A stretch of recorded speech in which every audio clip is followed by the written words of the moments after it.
ಸ್ನೇಹಿತರೆ ನಮಸ್ಕಾರ. ಬೇಸಿಕ್ ಪೈಥಾನ್ನ ಕೋರ್ಸ್ನಲ್ಲಿ ಮೊದಲನೇ ಸೆಷನ್ನ ನಾವು ಪ್ರಾರಂಭ ಮಾಡ್ತಾ ಇದ್ದೀವಿ. ಈ ಮೊದಲನೇ ಸೆಷನ್ನು ಇಂಟ್ರಡಕ್ಷನ್ ಟು ಪ್ರೋಗ್ರಾಮಿಂಗ್ ಅಂತ. ಯಾವುದೇ ಒಂದು ಪ್ರೋಗ್ರಾಮಿಂಗ್ ಲ್ಯಾಂಗ್ವೇಜ್ ಕಲಿಯೋದಕ್ಕಿಂತ ಮುಂಚೆ ನಾವು ಪ್ರೋಗ್ರಾಮಿಂಗ್ ಅಂದರೆ ಏನು ಅಂತ ನಾವು ಮೊದಲು ತಿಳ್ಕೋಬೇಕಾಗತ್ತೆ. ಆದ್ದರಿಂದ ಮೊದಲನೇ ಸೆಷನಲ್ಲಿ ನಾನು ನಿಮಗೆ ಇಂಟ್ರಡಕ್ಷನ್ ಟು ಪ್ರೋಗ್ರಾಮಿಂಗ್ನ ಹೇಳ್ಕೊಳ್ತೀನಿ. ಅಂದರೆ ಪ್ರೋಗ್ರಾಮಿಂಗ್ ಬಗ್ಗೆ ಒಂದು ಕಿರುಪರಿಚಯ. ಫಸ್ಟ್ ಆಫ್ ಆಲ್ ನಾನು ನಿಮಗೆ ಈ ಸೆಷನಲ್ಲಿ ಏನೇನು ಕಲಿತೀವಿ ಅನ್ನೋದನ್ನು ನಾವು ಮೊದಲು ನೋಡೋಣ. ಅದನ್ನು ನಾವು ಸೆಷನ್ ಆಬ್ಜೆಕ್ಟಿವ್ಸ್ ಅಂತ ಕೂಡ ಕರಿತೀವಿ. What is a computer program ಅನ್ನೋದನ್ನು ನಾವು ಫಸ್ಟ್ ಕಲಿಯೋಣ. ಅಂದರೆ the definition of a computer program, ಇದು ತುಂಬ ಇಂಪಾರ್ಟೆಂಟು. ಆಮೇಲೆ ಪ್ರೋಗ್ರಾಮಿಂಗ್ ಅಂದರೆ ಏನು, ಅದು ಇಂಪಾರ್ಟೆಂಟ್ ಕೂಡ. ಪ್ರೋಗ್ರಾಮ್ ಬೇರೆ, ಪ್ರೋಗ್ರಾಮಿಂಗ್ ಬೇರೆ. ಹಾಗೂ ಪ್ರೋಗ್ರಾಮಿಂಗ್ ಲ್ಯಾಂಗ್ವೇಜಸ್ ಅಂತ ಕೂಡ ನಮಗೆ ಒಂದು ಇಂಪಾರ್ಟೆಂಟ್ ಟರ್ಮ್ ಇದೆ. ಆ ಪ್ರೋಗ್ರಾಮಿಂಗ್ ಲ್ಯಾಂಗ್ವೇಜಸ್ ಅಂದರೆ ಏನು ಅಂತ ಕೂಡ ನಾವು ಇವತ್ತಿನ ಈಗ ಸೆಷನಲ್ಲಿ ನಾವು ಈಗ ಕಲಿಯೋಣ. ಮೊದಲನೇದಾಗಿ ಕಂಪ್ಯೂಟರ್ ಪ್ರೋಗ್ರಾಮ್ ಅಂದರೆ ಏನು. ಡೆಫಿನೇಷನ್ ನೀವು ನೋಡ್ತಾ ಇದ್ದೀರಾ ಸ್ಕ್ರೀನಲ್ಲಿ.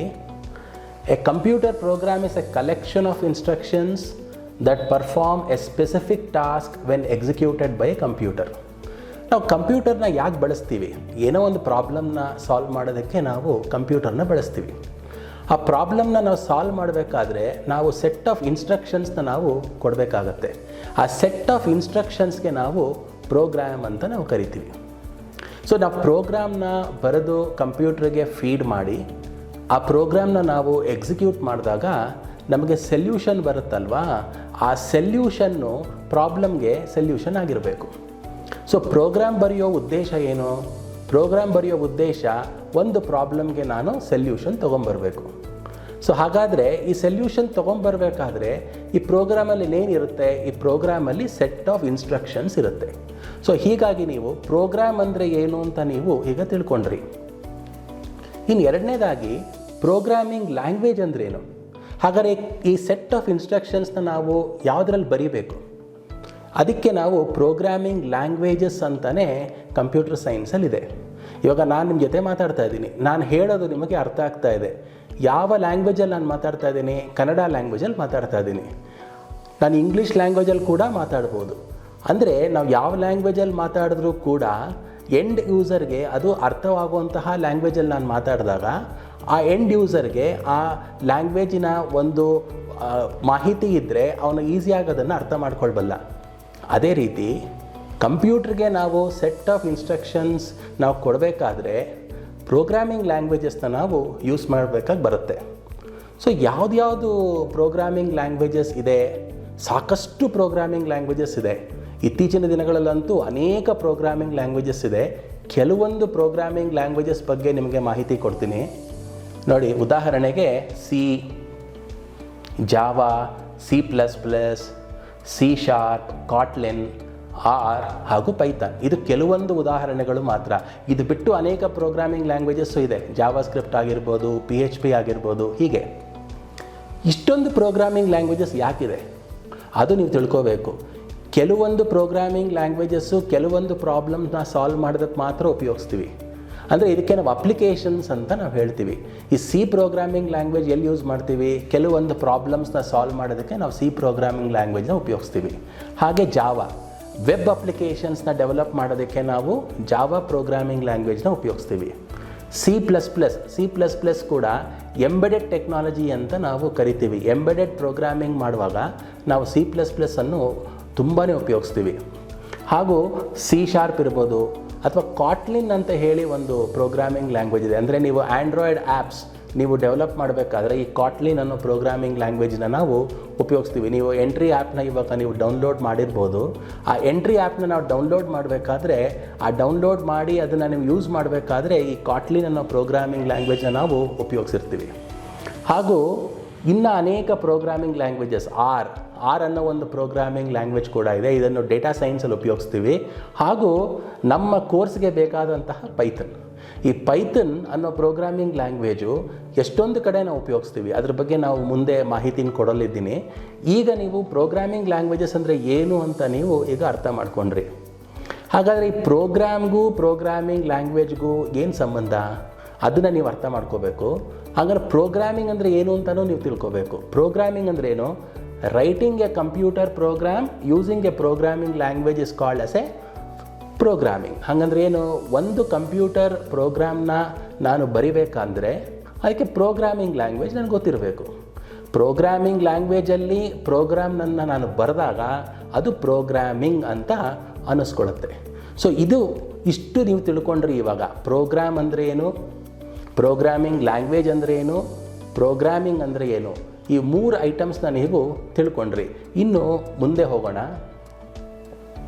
ಈಗ ಟೈಪ್ಸ್ ಆಫ್ ಇನ್ಸ್ಟ್ರಕ್ಷನ್ಸ್ ಬಗ್ಗೆ ನಾವು ಇವಾಗ ತಿಳ್ಕೊಳ್ಳೋಣ. ಇದುವರೆಗೂ ನಾವು ಪ್ರೋಗ್ರಾಮ್ ಅಂದರೆ ಏನು, ಅದರ ಡೆಫಿನೇಷನ್ ನಾವು ತಿಳ್ಕೊಂಡ್ವಿ. A set of instructions given to a computer is called as a program. So ಇನ್ಸ್ಟ್ರಕ್ಷನ್ಸಲ್ಲಿ ಡಿಫ್ರೆಂಟ್ ಟೈಪ್ಸ್ ಇದೆ, ಡಿಫ್ರೆಂಟ್ ವಿಧಾನಗಳಿವೆ. ಅದು ಏನೇನು ಅಂತ ನಾವೀಗ ತಿಳಿಯೋಣ. 3 ವಿಧಾನಗಳಿದೆ ಇನ್ಸ್ಟ್ರಕ್ಷನಲ್ಲಿ. ಮೊದಲನೇದಾಗಿ ಸೀಕ್ವೆನ್ಸ್ ಅಂತ ನಾವು ಕಲಿತೀವಿ, ಎರಡನೇದು ಸೆಲೆಕ್ಷನ್ನು, ಇನ್ನು 3ನೇದು ಐಟರೇಷನ್ ಅಂತ ಕರಿತೀವಿ. ಸೊ ಇದು ಏನು ಸೀಕ್ವೆನ್ಸು, ಸೆಲೆಕ್ಷನ್ನು, ಐಟರೇಷನ್ನು ಅನ್ನೋದನ್ನು ಈಗ ನೋಡೋಣ ಬನ್ನಿ. ಸೀಕ್ವೆನ್ಸ್ ಅಂದರೆ ಸೀಕ್ವೆನ್ಷಿಯಲ್ ಎಕ್ಸಿಕ್ಯೂಷನ್ ಆಫ್ ಇನ್ಸ್ಟ್ರಕ್ಷನ್ಸ್ ಅಂತ. ಸೀಕ್ವೆನ್ಷಿಯಲ್ ಎಕ್ಸಿಕ್ಯೂಷನ್ ಅಂದ್ರೇನು? ಒಂದಾದ ಮೇಲೆ ಇನ್ನೊಂದು ಮಾಡೋದು. ಫಾರ್ ಎಕ್ಸಾಂಪಲ್, ನೀವು ಬೆಳಗ್ಗೆ ಹೇಳ್ತೀರಾ, ಆಮೇಲೆ ಏನು ಮಾಡ್ತೀರಾ, ಮುಖ ತೊಳ್ಕೊತೀರಾ, ಆಮೇಲೆ ಏನು ಮಾಡ್ತೀರಾ, ತಿಂಡಿ ತಿಂತೀರಾ, ಆಮೇಲೆ ಕಾಲೇಜ್ಗೆ ಹೋಗ್ತೀರಾ. ಹೀಗೆ ಒಂದಾದ ಮೇಲೆ ಒಂದು ನಡೆಯುವಂತಹ ಇನ್ಸ್ಟ್ರಕ್ಷನ್ಗೆ ಏನಂತೀವಿ ನಾವು? ಸೀಕ್ವೆನ್ಷಿಯಲ್ ಎಕ್ಸಿಕ್ಯೂಷನ್ ಆಫ್ ಇನ್ಸ್ಟ್ರಕ್ಷನ್ಸ್ ಅಂತ ಕರಿತೀವಿ. ಇನ್ನು ಸೆಲೆಕ್ಷನ್ ಅಂದ್ರೇನು? ಬ್ರಾಂಚಿಂಗ್ ಅಂದರೆ ಡಿಸಿಷನ್ ಮೇಕಿಂಗ್ ಅಂತ ಕೂಡ ನಾವು ಕರಿತೀವಿ. ಅದಕ್ಕೊಂದು ಒಳ್ಳೆ ಎಕ್ಸಾಂಪಲ್ ಕೊಡ್ತೀನಿ ನಿಮಗೆ. ಐಟರೇಷನ್ ಅಂದರೆ ಏನು? ಐಟರೇಷನ್ ಅಂದರೆ ರಿಪಿಟೇಷನ್ ಅಂತ ಅರ್ಥ, ಲೂಪಿಂಗ್ ಅಂತಲೂ ಅರ್ಥ ಇದೆ. ಸೊ ಈ 3 ನಾವು ಒಂದೊಂದು ಎಕ್ಸಾಂಪಲ್ ತೊಗೊಂಡು ಈಗ ಕಲಿಯೋಣ ಬನ್ನಿ. ಮೊದಲನೇದಾಗಿ ಸೀಕ್ವೆನ್ಸ್ ಅಂದರೆ ಏನು ಅಂತ ಈಗ ನಾವು ತಿಳಿಯೋಣ. ಇವಾಗ ನೋಡಿ, ಒಂದು ಎಕ್ಸಾಂಪಲ್ ಕೊಡ್ತಾ ಇದ್ದೀನಿ. ವೇಕಪ್ ಅಂದ್ರೇನು? ಬೆಳಗಿನ ಜಾವ ನೀವು ಹೇಳ್ತೀರಾ, ಬೆಳಗಿನ ಜಾವ ಹೇಳೋ ಅಭ್ಯಾಸ ಇದ್ದರೆ ಬೆಳಗಿನ ಜಾವ ಹೇಳ್ತೀರಾ. ಗೆಟ್ ರೆಡಿ, ಅದು ಕಾಲೇಜ್ಗಾದರೂ ಆಗಿರ್ಬೋದು, ಇಲ್ಲ ನೀವು ಆಫೀಸ್ಗಾದರೂ ಆಗಿರ್ಬೋದು, ಮತ್ತು ಎಲ್ಲಿಗೋ ಹೋಗಬೇಕು ನೀವು, get ready, go to work. So ಇವಾಗ ನೀವು ಗೋ ಟು ವರ್ಕ್ ನೀವು ಮಾಡಬೇಕಾದ್ರೆ ರೆಡಿ ಆಗಿರಬೇಕು. ನೀವು ರೆಡಿ ಆಗಿರಬೇಕಾದ್ರೆ ಬೆಳಗ್ಗೆ ಎದ್ದಿರಬೇಕು. ಸೊ ಇದು ಸೀಕ್ವೆನ್ಷಿಯಲ್ ಎಕ್ಸಿಕ್ಯೂಷನ್ ಆಫ್ ಇನ್ಸ್ಟ್ರಕ್ಷನ್ಸ್ ಅಂತ ಕರಿತೀವಿ. ಈ ವೇಕಪ್ ಅನ್ನೋದು ಇನ್ಸ್ಟ್ರಕ್ಷನ್ 1, ಗೆಟ್ ರೆಡಿ ಅನ್ನೋದು ಇನ್ಸ್ಟ್ರಕ್ಷನ್ 2, ಗೋ ಟು ವರ್ಕ್ ಅನ್ನೋದು ಇನ್ಸ್ಟ್ರಕ್ಷನ್ 3. ನಾನು ಇಲ್ಲಿಗೆ ನಿಲ್ಲಿಸಿದ್ದೀನಿ, ಆದರೆ ಇದು ಹೀಗೆ ಕಂಟಿನ್ಯೂ ಕೂಡ ಆಗ್ಬೋದು. ಗೋ ಟು ವರ್ಕ್ ಹೋದ್ಮೇಲೆ ಏನು ಮಾಡ್ತೀರಾ? ಅಟೆಂಡೆನ್ಸಿಗೆ ಸೈನ್ ಮಾಡ್ತೀರಾ, ಅದು ನೆಕ್ಸ್ಟ್ ಸ್ಟೆಪ್ ಇರ್ಬೋದು. ಅಟೆಂಡೆನ್ಸ್ ಸೈನ್ ಮಾಡಿದ್ಮೇಲೆ ಏನು ಮಾಡ್ತೀರಾ? ಮೀಟಿಂಗ್ ಅಟೆಂಡ್ ಮಾಡ್ತೀರಾ, ಅದು ನೆಕ್ಸ್ಟ್ ಸ್ಟೆಪ್ ಇರ್ಬೋದು. ಹೀಗೆ ಒಂದಾದ ಮೇಲೆ ಒಂದು ಸೀಕ್ವೆನ್ಷಿಯಲ್ ಆಗಿ ಎಕ್ಸಿಕ್ಯೂಟ್ ಆಗುವಂತಹ ಒಂದು ಸ್ಟೇಜ್ಗೆ ನಾವು ಸೀಕ್ವೆನ್ಸ್ ಅಂತ ಕರಿತೀವಿ. ಈಗ ಸೆಲೆಕ್ಷನ್ ಅಂದರೆ ಏನು ಅಂತ ನಾವು ನೋಡೋಣ. ಸೆಲೆಕ್ಷನ್ ಅಂದರೆ ಏನು? ಸೆಲೆಕ್ಷನ್ ಅಂದರೆ ಡಿಸಿಷನ್ ಮೇಕಿಂಗ್ ಅಂತ ಕೂಡ ನಾವು ಕರಿಬೋದು. ಇವಾಗ ನೋಡಿ, ಇಲ್ಲಿ ವೇಕಪ್ ಅಂದರೆ ಬೆಳಗ್ಗೆ ಹೇಳೋದು, ಗೆಟ್ ರೆಡಿ ಆಗೋದು. ಇವಾಗ ನಾನು ಏನು ಮಾಡ್ತಾ ಇದ್ದೀನಿ, ಇಲ್ಲೊಂದು ಕಂಡೀಷನ್ಗೆ ನಾನು ಚೆಕ್ ಮಾಡ್ತಾ ಇದ್ದೀನಿ. ಇಲ್ಲೊಂದು ರಾಂಬಸ್ ಹಾಕಿದ್ದೀನಿ ನಾನು. ಈ ರಾಂಬಸ್ಸಲ್ಲಿ ಏನು ಹಾಕಿದ್ದೀನಿ ನಾನು? ಈಸ್ ಇಟ್ ರೈನಿಂಗ್ ಅಂದರೆ ನಾನೊಂದು ಕ್ವಶನ್ ಕೇಳ್ತಾ ಇದ್ದೀನಿ, ಇಲ್ಲಿ ಒಂದು ಪ್ರಶ್ನೆ ಹಾಕಿದ್ದೀನಿ. ಇವಾಗ ಮಳೆ ಬರ್ತಾ ಇದೆಯಾ? ನೋಡಿ, ಈ ಕ್ವಶನ್ಗೆ 2 ಆನ್ಸರ್ ಉಂಟು. ಮಳೆ ಬರ್ತಿದೆಯಾ ಅಂದರೆ ಐದರ್ ಟ್ರೂ, ಅದು ಹೂ ಅನ್ನೋ ಆನ್ಸರ್ ಉಂಟು, ಇಲ್ಲ ಅನ್ನೋ ಆನ್ಸರು ಉಂಟು. ಹೂ ಅಂದರೆ ಏನು? ಟ್ರೂ, ಹೌದು ಮಳೆ ಬರ್ತಾ ಇದೆ. ಇಲ್ಲ ಅಂದರೆ ಮಳೆ ಬರ್ತಿಲ್ಲ, ಅಷ್ಟೇ. ಅಂದರೆ ನಾವು ಯಾವುದೋ ಒಂದು ಕ್ವಶನ್ ಕೇಳಿದಾಗ ಅದು ಸತ್ಯನೂ ಆಗಿರ್ಬೋದು, ಅಸತ್ಯನೂ ಆಗಿರ್ಬೋದು. ಟ್ರೂ ಅಂದರೆ ಸತ್ಯ, ಫಾಲ್ಸ್ ಅಂದರೆ ಅಸತ್ಯ. ಒಂದು ವೇಳೆ ಮಳೆ ಬರ್ತಿದ್ರೆ ನೀವೇನು ಮಾಡ್ತೀರಾ? ಕ್ಯಾಬ್ ತೊಗೊತೀರಾ. ಒಂದು ವೇಳೆ ಮಳೆ ಬರಲಿಲ್ಲ ಅಂದರೆ ಬೈಕಲ್ಲಿ ಹೋಗ್ತೀರಾ. ಸೊ ಹೀಗಾಗಿ ನಿಮಗೆ ಟ್ರೂ ಅನ್ನಿಸ್ದಾಗ ಬುಕ್ ಎ ಕ್ಯಾಬ್ ಬುಕ್ ಮಾಡಿ ಎಲ್ಲಿಗೆ ಹೋಗ್ತೀರಾ? ನೀವು ಕೆಲಸಕ್ಕೆ ಹೋಗ್ತೀರಾ. ಒಂದು ವೇಳೆ ಮಳೆ ಬರ್ತಿಲ್ಲ ಅಂದರೆ ಏನು ಮಾಡ್ತೀರಾ? ಬೈಕ್ ತೊಗೊಂಡು ಕೆಲಸಕ್ಕೆ ಹೋಗ್ತೀರಾ. ಕೆಲಸಕ್ಕೆ ಹೋಗೋದಂತೂ ಸತ್ಯನೇ, ಆದರೆ ಈ ಕೆಲಸಕ್ಕೆ ಹೋಗೋದು ಯಾವುದರ ಮೇಲೆ ಅವಲಂಬಿಸಿದೆ? ಇದು ಅವಲಂಬಿಸಿರೋದು ಮಳೆ ಬರ್ತಿದೆಯೋ ಬರ್ತಿಲ್ವೋ ಅನ್ನೋದ್ರ ಮೇಲೆ. ಇದನ್ನು ನಾವು ಡಿಸಿಷನ್ ಮೇಕಿಂಗ್ ಅಂತ ಕರಿತೀವಿ. ಸೊ ಈ ಡಿಸಿಷನ್ ಮೇಕಿಂಗ್ ಅನ್ನೋ ಕಾನ್ಸೆಪ್ಟು ನಾವು ತುಂಬ ಕಡೆ ಉಪಯೋಗಿಸ್ತೀವಿ. ಫಾರ್ ಎಕ್ಸಾಂಪಲ್ ನೋಡಿ, ಉದಾಹರಣೆ ಕೊಡ್ತೀನಿ. ವೋಟಿಂಗ್ ಮಾಡಬೇಕಾದ್ರೆ ಅವನಿಗೆ ಏಜ್ನ ನಾವು ಚೆಕ್ ಮಾಡಬೇಕು. ಅವನು 18 ವರ್ಷದ ಮೇಲ್ಪಟ್ಟನಾಗಿದ್ದರೆ ಮಾತ್ರ ಅವನು ವೋಟ್ ಮಾಡ್ಬೋದು, ಇಲ್ಲಾಂದರೆ ಅವನು ವೋಟ್ ಮಾಡೋಕ್ಕಾಗಲ್ಲ. ಸೊ ಇದು ಡಿಸಿಷನ್ ಮೇಕಿಂಗೇ ಅಲ್ವಾ? ಫಾರ್ ಎಕ್ಸಾಂಪಲ್ ಇನ್ನೊಂದು ಎಕ್ಸಾಂಪಲ್ ಕೊಡ್ತೀನಿ ನೋಡಿ. ಇವಾಗ ಯಾವುದೋ ಒಂದು ನಂಬರ್ ಕೊಡ್ತೀನಿ ನಾನು ನಿಮಗೆ. ಆ ನಂಬರು ನೀವು ಪಾಸಿಟಿವ್ ನಂಬರೋ ಅಥವಾ ನೆಗೆಟಿವ್ ನಂಬರೋ ಅಂತ ಹೇಳಬೇಕು. ಅದನ್ನು ಹೆಂಗೆ ಚೆಕ್ ಮಾಡ್ತೀರಾ ನೀವು? ಸೊ ಆ ನಂಬರ್ನ ನೀವು ಝೀರೋಗೆ ಕಂಪೇರ್ ಮಾಡ್ತೀರಾ. ಝೀರೋಕ್ಕಿಂತ ಮೇಲ್ಪಟ್ಟಿದ್ದರೆ ಅದು ಪಾಸಿಟಿವ್ ನಂಬರು, ಝೀರೋಕ್ಕಿಂತ ಕೆಳಗಡೆ ಇದ್ದರೆ ಅದು ನೆಗೆಟಿವ್ ನಂಬರು. ಹೀಗೆ ಕಂಡೀಷನ್ ಹಾಕಿ ಟ್ರೂ ಆ್ಯಂಡ್ ಫಾಲ್ಸ್ ಆನ್ಸರ್ ಮೇಲೆ ನಾವು ಇನ್ಸ್ಟ್ರಕ್ಷನ್ಸ್ನ ಬರೆದಾಗ ಅದನ್ನು ನಾವು ಡಿಸಿಷನ್ ಮೇಕಿಂಗ್ ಅಂತ ನಾವು ಕರಿತೀವಿ. ಇಲ್ಲಿ ಕೊಟ್ಟಿರೋದು ನಾನು ಸಿಂಪಲ್ ಡಿಸಿಷನ್ನೇ, ಆದರೆ ಪ್ರೋಗ್ರಾಮಿಂಗ್ ಅಂತ ಬಂದಾಗ ಇಷ್ಟು ಸಿಂಪಲ್ ಡಿಸಿಷನ್ ಇರಲ್ಲ, ಮಲ್ಟಿಪಲ್ ಡಿಸಿಷನ್ಸ್ ಕೂಡ ಇರಬಹುದು ಪ್ರೋಗ್ರಾಮಿಂಗಲ್ಲಿ. ಅದನ್ನು ನೀವು ಪೈಥನ್ ಕಲಿಯುವಾಗ ನಾನು ನಿಮಗೆ ಹೇಳ್ಕೊಡ್ತೀನಿ. ಇಫ್ ಕಂಡೀಷನ್ಸ್ನ ಹೆಂಗೆ ಬರಿಬೇಕು, ಮಲ್ಟಿಪಲ್ ಇಫ್ ಕಂಡೀಷನ್ಸ್ನ ಹೆಂಗೆ ಬರಿಬೇಕು ಅನ್ನೋದನ್ನು ನಾನು ನಿಮಗೆ ಅದನ್ನು ನೀಟಾಗಿ ಪೈಥನಲ್ಲಿ ಹೇಳ್ಕೊಡ್ತೀನಿ. ಈ ಕ್ಷಣಕ್ಕೆ ನೀವು ಸೆಲೆಕ್ಷನ್ ಅಂದರೆ ಏನು ಅಂತ ನೀವು ಅರ್ಥ ಮಾಡ್ಕೊಳ್ಳಿ. ಇವಾಗ ಸೀಕ್ವೆನ್ಸ್ ಅಂದರೆ ಏನು ಅಂತ ಅರ್ಥ ಆಯಿತು, ಸೆಲೆಕ್ಷನ್ ಅಂದರೆ ಏನು ಅಂತ ಅರ್ಥ ಆಯಿತು. ಇವಾಗ ನೆಕ್ಸ್ಟ್ ಇಂಪಾರ್ಟೆಂಟ್ ಕಾನ್ಸೆಪ್ಟ್ಗೆ ನಾವು ಹೋಗೋಣ. ಐಟರೇಷನ್ ಅಂತ ಕರಿತೀವಿ. ಈ ಐಟರೇಷನ್ನ ರಿಪಿಟೇಷನ್ ಅಂತಲೂ ಕರಿಬೋದು ಅಥವಾ ಲೂಪಿಂಗ್ ಅಂತಲೂ ಕರಿಬೋದು. ನೋಡಿ, ಇವಾಗ ಎಕ್ಸಾಂಪಲ್, ಈ ವಿಡಿಯೋ ರೆಕಾರ್ಡ್ ಮಾಡುವಾಗ ಇದು ದಸರಾ ಸೀಸನ್ ಆ್ಯಕ್ಚುಲಿ. ಸೊ ಹೀಗಾಗಿ ನನಗೆ ಈ ಒಂದು ದಸರಾ ಸೀಸನಲ್ಲಿ ಈ ಫ್ಯಾಕ್ಟ್ರಿಗಳಲ್ಲಿ, ಕಾರ್ಖಾನೆಗಳಲ್ಲಿ ಈ ಸ್ವೀಟ್ ಬಾಕ್ಸ್ನ ಡಿಸ್ಟ್ರಿಬ್ಯೂಟ್ ಮಾಡ್ತಾರೆ. ಸೊ ಅದೇ ಒಂದು ಎಕ್ಸಾಂಪಲ್ ನಾನು ತೊಗೊಂಡಿದ್ದೀನಿ. ಇವಾಗ ನಿಮ್ಮದೇ ಆದಂತಹ ಒಂದು ಕಾರ್ಖಾನೆ ಇದೆ ಅಥವಾ ಫ್ಯಾಕ್ಟ್ರಿ ಇದೆ ಅಂತ ಅಂದ್ಕೊಳ್ಳೋಣ. ನಿಮ್ಮ ಎಂಪ್ಲಾಯೀಸ್ಗೆ ನೀವು ಸ್ವೀಟ್ ಬಾಕ್ಸ್ನ ಡಿಸ್ಟ್ರಿಬ್ಯೂಟ್ ಮಾಡಬೇಕು. ಈ ಸ್ವೀಟ್ ಬಾಕ್ಸ್ನ ಡಿಸ್ಟ್ರಿಬ್ಯೂಟ್ ಮಾಡೋದು ಒಂದು ಇನ್ಸ್ಟ್ರಕ್ಷನ್ನೇ.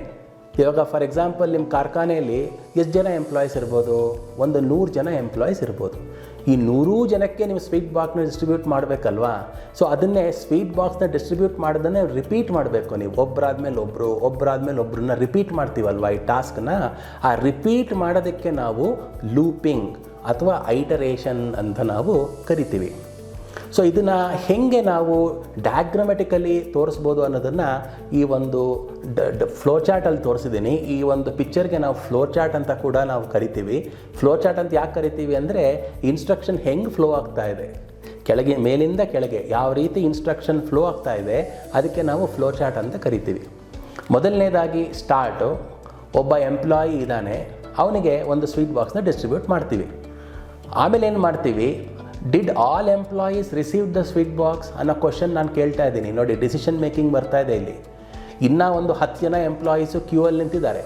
All employees received the sweet box? No, all employees have not received the sweet box. ಎಲ್ರಿಗೂ ಸಿಕ್ಕಿಲ್ಲ, ಯಾಕೆಂದರೆ ಇನ್ನೊಬ್ಬ ಎಂಪ್ಲಾಯಿ ಕಾಯ್ತಾ ಇದ್ದಾನೆ ಅವನ ಕ್ಯೂ ಅಲ್ಲಿ.